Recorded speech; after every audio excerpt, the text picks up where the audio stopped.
there are times when you have to, uh, get anonymous sources. How do you assure them that it's going to be confidential? What's your I um, process? I just tell them. I mean, even now, the conversation I was having, you heard me say, remember, this is on the record. Right. So I say it over and over again to ensure that the person knows that I am recording them or recording what they're saying. And once it's written in your notebook, it's considered on the record. Right. And I don't burn my sources. That's something I learned very early on. That when I tell someone I'm not going to write about it, I won't write about it. And Okay. you learn, people learn to trust you at that point. Right.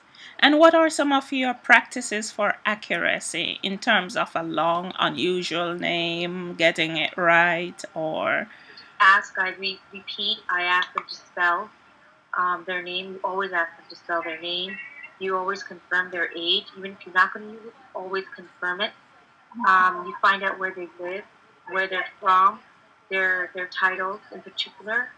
You know, if I'm speaking to a lieutenant, I want to make sure he is in fact a lieutenant, not a sergeant. And getting people's names spelled correctly is imperative and important. I learned that very early on, that when I misspelled somebody's name, it was a victim actually.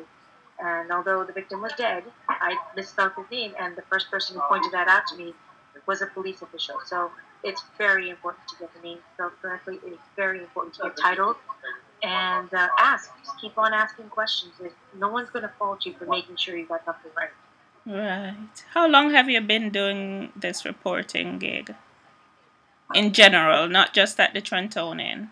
As a reporter, I've been a reporter now for almost 2 years, I want to say, but freelance, and I'm a columnist in a newspaper in New York.